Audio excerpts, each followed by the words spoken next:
Good evening, everyone, and we're delighted to be joined by Treaty United goalkeeper Jack Brady this evening on a special edition of the soccer scene with Sport Limerick.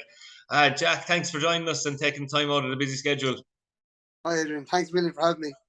I suppose we've a lot to get through, Jack. It's a busy time of the season, but before we get on to all things Treaty, I was going to ask you about your time with Shelbourne, which obviously lasted over a couple of seasons and ended in a First Division title victory. I suppose in some ways, Jack, you might have mixed emotions. You were involved, obviously, with a very successful team, but then last season in particular, you were, we'll say, understudy to Brendan Clark, who obviously had time with Limerick FC as well, and is a very, very good goalkeeper in the League of Ireland for many years.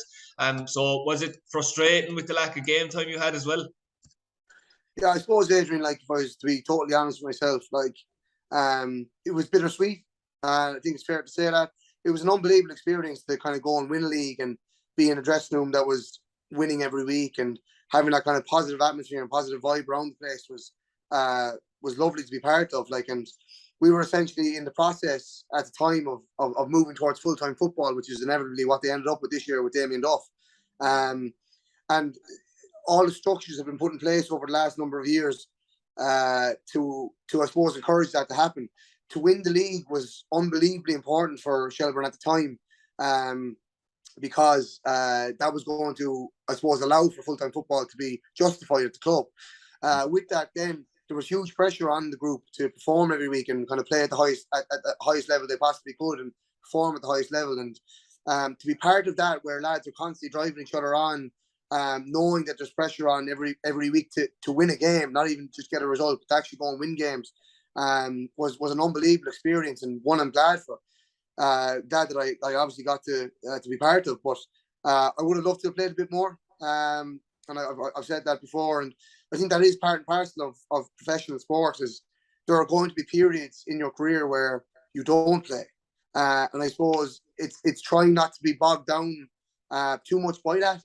Is much easier said than done, to be totally honest with you. And the one thing that I would take away from it was that it was an unbelievable experience not playing, because it definitely taught me lessons, things that I had to deal with in terms of obviously not getting the opportunities that I felt I deserved, but trying to be as reflective and as objective as possible was a huge part of my learning as a player. And I think it's something that I've definitely carried into this year. Appreciating every game and enjoying playing every game has just kind of, I suppose, given me a new lease of life as a player. And I think it is definitely an experience that I appreciated. Winning a league was incredible, but I definitely learned from not playing as well. And I think it was overall a hugely positive experience. Yeah, and I know obviously you would have been looking closely at Treaty. You were involved in the same division as Treaty as well. Maybe I suppose a tiny bit envious maybe of the success they had, Jack, when you would have had a good crack at it yourself, knowing a lot of the players involved, and obviously the manager. But because maybe Ty Grine was being linked with a move before the end of last season, he had a great season with Treaty, obviously, and moved on to Bohs. Because he was being linked with a move anyway at that stage, I suppose your relationship with Tommy Barrett and a few of the players in the past, and the fact that you weren't getting game time at Shelbourne, all of this kind of, coupled and tripled together as such, probably, strengthened the rumour that you were going to be coming back to Treaty and the link. I mean, was this move being manufactured before the end of last season, Jack, or was it a case of it until the end of the season, then you talked about it? No, absolutely not, Adrian. And that is something that kind of came up in the off season. Like, Tyke was obviously unbelievable, to be totally honest, all of last year, and obviously deserving Player of the Year award. Essentially, kind of kept Treaty in games on his own at times. I think he's fully deserving of a move to the Premier Division, and I was so glad to obviously see him get a good crack at it when James Talbot got injured. And to be fair, for the majority, I thought he done really well in the games. He is a Premier Division goalkeeper, proved himself again last year, and I think it is something that he would have looked to do, was to move on and go and play at the highest level he could as well. And I was delighted for him. He's a good lad. But obviously for me, it presented an opportunity for me to obviously kind of come in. I hadn't actually got a phone call from Tommy until the end of the season, and obviously he was trying to rebuild. See, one of the things obviously for Treaty this year was they had time to organise a pre-season. Where I think Tommy spoke about it, where last year he was just trying to get players together as quickly as possible to kind of go and, I suppose, essentially overachieve in the year. We had time to build. I had a good conversation with Tommy It went on for a couple of weeks around November, but I was sold on the first phone call. To be honest, it was a no-brainer, knowing how Tommy works and how he gets the really, really good dressing room together, and the buy-in from the group that we have. I knew that it would kind of present a good opportunity to play every week and to play, and a chance to obviously play well and kind of get a bit of form back. So I have to say it's been an unbelievable year so far, and I know people are talking about us again, but I genuinely do mean it's like it's just a really hard-working group who are essentially overachieving and just working really hard for each other every single game. And I think we're just rewarded for the amount of work, time, and effort that we put in. Like, one other thing, Adrian, I don't know if people know, but there are boys travelling from Cork, from Galway. Obviously, we're coming from Dublin. It's an unbelievable commitment, and to be honest, sometimes, Adrian, it doesn't work out. And for the group that we have, the amount of time that's been put in, the amount of travelling, getting down and training as hard as we can, and kind of turning up on a Friday has just been an absolute credit to the group for the amount of work that's been put in. So I think it is. Obviously, there's a lot involved, and Tommy alluded to it at the start of the season when he rang me, that it was going to be difficult at times with obviously travelling and commitment. But I'm glad it's worked out so far in the end. Yeah, it's probably refreshing, Jack, I must say, to see the likes of yourself and Dean George and other guys who we know really don't have huge financial backing by any stretch. There's barely expenses being paid to players, that's for sure. So you're making a long journey. Obviously, you have full-time jobs in Dublin. I mean, how has that worked out? I mean, it must be very difficult, maybe balancing your work and training schedule from such a far distance, and matches too. So it's funny. Me and Dean George are only talking about this because Dean is a teacher as well, and this is his first year on full-time hours. And he turned around to me in the car last week and he goes, "How are you doing this?" Because I've 3 or 4 years at it now, and I think it comes with a bit more experience, like, and managing your time and kind of just trying to organize your routine is something that's hugely important if you're going to play. Like, for example, my day could be get up at 7, go to school, teach all day, try and scoff some food at 3:45, straight onto the motorway, meet Success, Dean and Colin Conroy, and straight down for training, train for 2 hours, get back home at 10:30, lay all your gear out, get your meals together again. All of a sudden, you're in bed by 11:15 again. To do it again the next day. And I suppose it's been so important to be organised and to be kind of, I suppose nearly patient with yourself, Adrian, because some days you're going to be tired, some days are going to be tougher than others, some sessions are going to be harder than others, and it's kind of just being aware that you might be fatigued with on going training or the next day after training, but there's I think one of the most important things that Tommy did actually was he went from training on a Tuesday to a Thursday back to a Monday and a Wednesday. And for all of us who are travelling, the boys from Cork and Galway and obviously from Dublin, that extra day recovery has been massive. So we can actually kind of relax, get our energy back on a Thursday night and go again on a Friday. And I think that's made a huge impact on the results we've had in the last 2 months. So from about midsummer to late summer, we went back to a gap to Monday, Wednesday, Friday, and it's made a huge difference. And I think that's one thing that the club are learning. If they're going to be kind of part-time, they're learning all the time and how to manage loads. Mick Shields been unbelievable as well, to be fair. Managing players' loads, kind of getting the stats in, the amount of running we've been doing, tailoring sections to be harder or easier based on playing on a Friday, or if we were traveling away from home, or if we were playing at home. It's been so interesting to kind of, I suppose, watch the development of the club over the year and the team and how we're performing. I think a lot of it's been put down to how well we've managed ourselves, definitely over the last 10 or 12 weeks. Yeah, it's interesting you say that, because I was going to ask you about maybe the season overall and your feeling on the season overall, because we know obviously you're in pole position now for a playoff place. You're 10 points clear of Wexford. Hope, barring an absolute disaster in the last few games, you'd imagine you'll be in the playoffs and competing in them. And we'll speak about that and the FAI Cup semi-final to come as well. But, one of the questions I was asked, because there was a period maybe of about 9 or 10 games, Jack, maybe in the first third of the season, coming into the middle third of the season, where, your results weren't going your way. People seemed down in the dumps slightly, seemed to be conceding more goals than usual. That seems to have turned on its head. And I suppose maybe one of the factors could be because of the change in the training schedule as well. I just think that we had such a good start. There was going to be loads of hype and kind of pressure being put on us, Adrian, and that's okay from a media side or people talking about us. That's fine, but genuinely, we haven't been interested in that. We've talked very little about that kind of pressure from the outside. We have to remember as well where we're at. You know, the club are in their second year. We're essentially a part-time outfit, and to achieve the results we've achieved overall, I think bar those 7 or 8 weeks has been absolutely incredible. And I genuinely mean this. Like, everyone has contributed across the board. You've had a very wide range of players playing. Obviously, loads of injuries and obviously rotation in the squads. We needed everyone because, as you said, we don't have the resources of a Cork or a Waterford or a Galway, where they can afford to train on a Monday, then do a gym session, then get in the swimming pool on a Monday evening. Our boys are traveling 4 hours to train for 2 hours, and then getting straight back in the car, driving home, going to work the next day. I just think there was always going to be an adjustment period, and there was a turnover in the squad as well, Adrian. So it was always going to take a couple of weeks for boys to get used to that. And I think definitely since the summer, we've settled down, kind of worked out better routines and structures, as I've said already.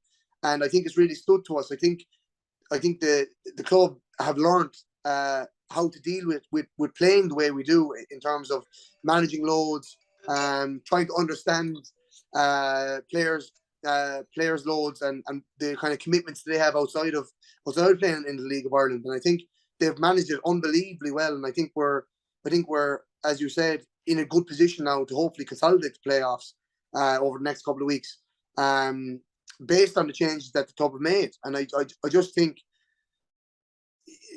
it was a difficult period results-wise, but it was always going to take a couple of weeks to progress into a stage that was going to work for the team. And I'm just kind of glad that it has worked out so far, ultimately. Even throughout all the period, well, I suppose, you put in inverted commas, difficult period that you spoke about, where you weren't getting the results you felt you could get. No matter who you spoke to within the dressing room, there was always, anyone I spoke to after the game, there was always like, this is the best dressing room I've been involved in. That seems to be the talk all the time. I was just wondering, because it's been said so often and I've never really asked the question, I suppose, what makes the successful dynamic that you have in the dressing room? Is it just the strength of character of some of the players, or is there more factors at play too? Yeah, and it's funny you were saying, Adrian, me and Success were driving home from training last night, and we were only talking about it was both of our answers as well.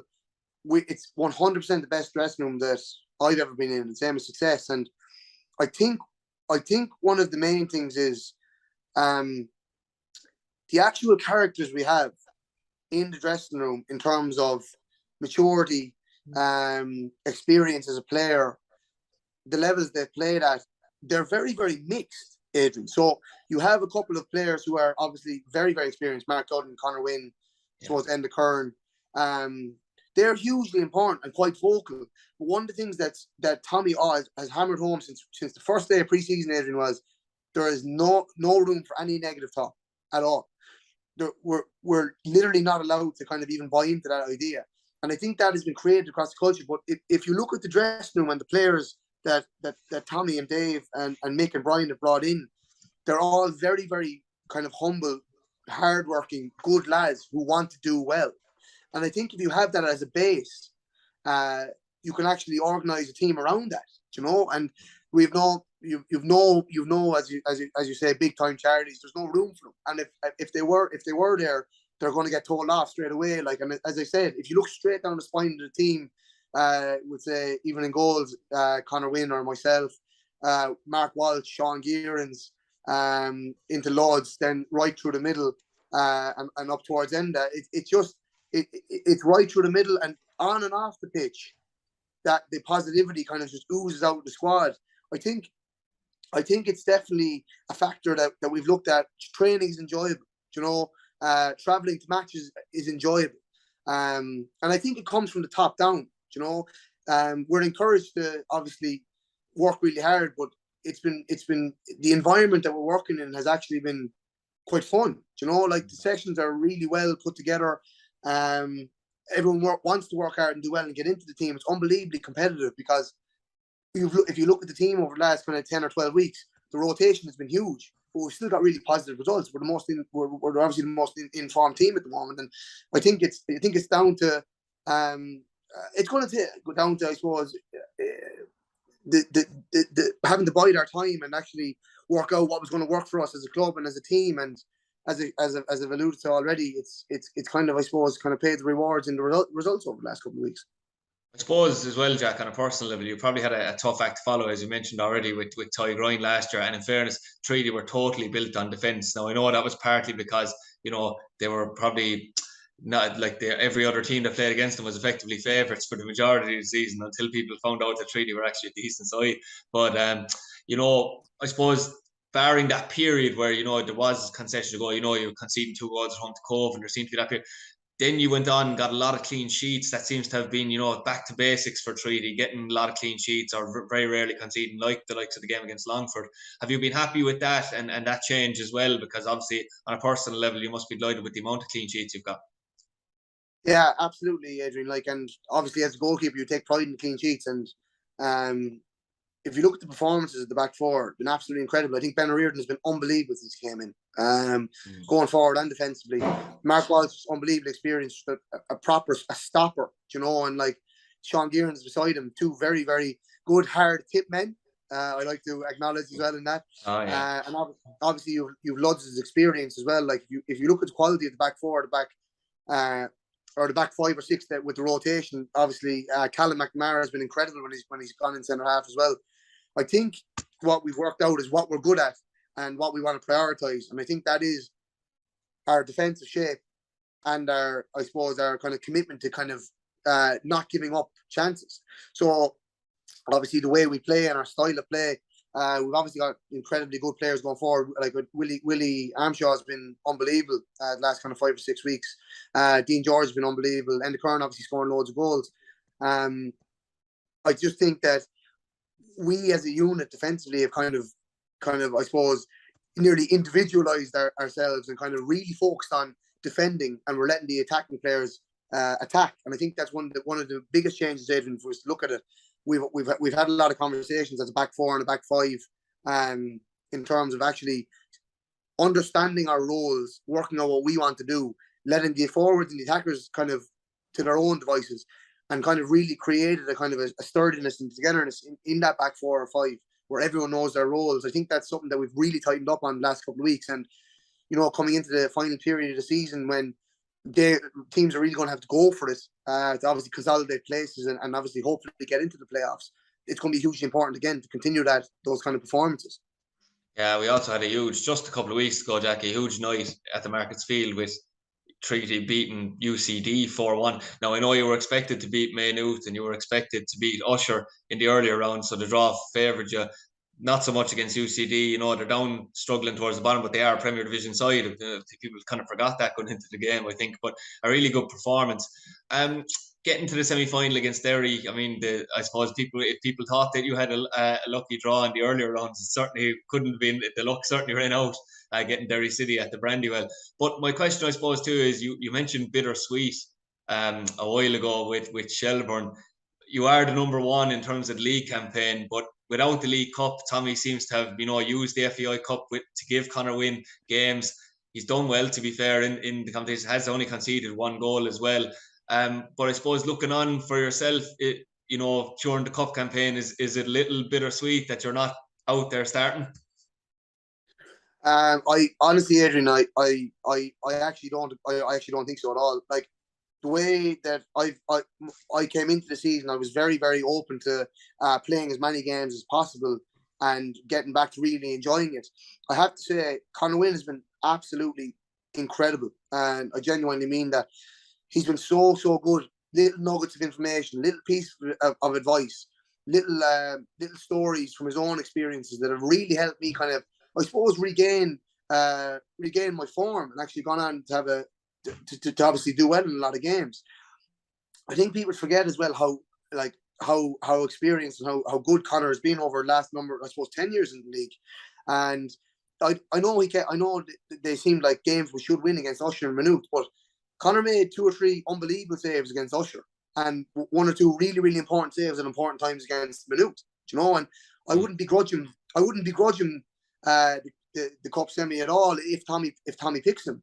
For me, I think he totally deserves it, and I think he totally deserves the recognition that he got because he's been incredible, including an unbelievable performance in Galway and a 0-0 draw in the league. You know, I think he's really showed what he's made of when he has gone in. It's not easy as well, Adrian, to go in as a goalkeeper cold after not playing for so long. It's very, very difficult, and I know from first-hand experience how difficult that is. I'm always ready. I would always have that conversation with Connor. We've both been obviously working really hard in training. I think he's been incredible in the cup run. I wouldn't begrudge him it at all. And if Tommy picks him on the day, I genuinely would be delighted for him. I'll be ready. But for me, I am really, really happy for him and how well he's played, because for me to get back in and to have such a positive experience with the other goalkeeper in the club, that's been huge for me. As I suppose that's added to my kind of performances this year. So I have nothing but kind of gratitude for him, and from that point of view. I know what a day it will be as well at the Brandywell Further Club. A total free shot, that's for sure, for Treaty United. And I'm sure we'll talk about it before then again. You did mention the 0-0 draw. Conor Wynn got a clean sheet in Galway, which brings me on to the next point. Obviously, you play Galway tomorrow night at the Markets Field. There's a bit of a rivalry has built up, I think, Jack, between these two sides over the last couple of years. They were very close, we'll say, last season. Every game has been close between these two teams. There's only been the odd goal in it. We've had a couple of heartbreaking moments, including this season, where it looked like we were going to win the game, conceded a couple of late goals and then lost. And obviously, you know, earlier in the season and last year as well, Wilson Mawere scored a late goal. So I think it's fair to say we owe Galway one. Yeah, absolutely. I think it's obviously very, very difficult to compare us as well, though, Adrian. And it's a credit to ourselves for performing the way we have against them. You know, and you have to remember, like, and I know you've alluded to already, people get carried away, but they're a full-time outfit, a proper full-time professional club, going up against a club in year 2 of their cycle. You know, and for us to be within touching distance of a couple of really positive results against them, home and away, is a step in the right direction for the club, if you were to look at it in the cold light of day, to be honest. And obviously they're going for promotion, they're going to win the league. They're a very, very good side, and that can't be underestimated at all. I think, as I said, it's probably a credit to us for our performances against them, under the circumstances that we find ourselves in at the moment as a club. So for me, I obviously would back us to go and play well again tomorrow night based on our current form. But it's a very, very difficult game because they're going for the league. We're obviously trying to stay in the promotion hunt, not consolidated yet. So I do think it'll be a very, very good game. But I do think that we have been underdogs all season, and I think rightly so, because, as I said, I think we really are overachieving for what we have resource wise, and I'm just really glad that we're in the position we're in. I'm really looking forward to the game tomorrow night. Yeah, not to mention as well, Jack, that, you know, it's possible, if you do make sure you get to the playoffs, which could happen on Friday, that Galway could easily be your opponents over the 2 legs in the semi-final. It looks likely with Cork City, you know, relatively nailed on, it looks like, to win the league. But mentioning those playoffs, and I spoke about this on the soccer scene with Noel O'Connor the other night. Obviously, we're speaking, you know, about opponents, and, you know, I was thinking maybe, you know, you got the 0-0 draw against Galway. You know, in Galway, you've had a very good record against Longford. You've also got a win against Waterford and Rendon, very close in the game at home as well. I know I had a poor day away against them in the middle of that, but, you know, the results have generally been good. Surely, if you were to make the playoffs, you know, that gives great confidence to the group, knowing that you can be very competitive against those teams. Absolutely. As I said, the aim was to get into the playoffs, and obviously we have a couple of games left, so hopefully we can consolidate it. But you have to remember as well, Adrian, like, you're looking at teams with huge budgets. Like Galway are a full-time team, Waterford are a full-time team, Longford are as good as the highest level of, I suppose, of part-time you can have, you know. And I suppose going into it, you'd expect to be you'd expect to have two very, very, very difficult games. But as I said, based on the current form, it'll be very interesting to see what happens. And I think we'll have if we do get there. I think as you said, we've had positive results. We have positive results about them. We are going to be the underdogs, so we've nothing to fear. Yeah, absolutely. And we do thank you for joining us, Jack. And we do wish you and Treaty United the best of luck for the rest of the season. And hopefully there will be a good playoff run coupled with an FAI semi-final. And who knows, we could be in the Viva yet. But we wish you and your side the best of luck for the rest of the season. And thank you for joining.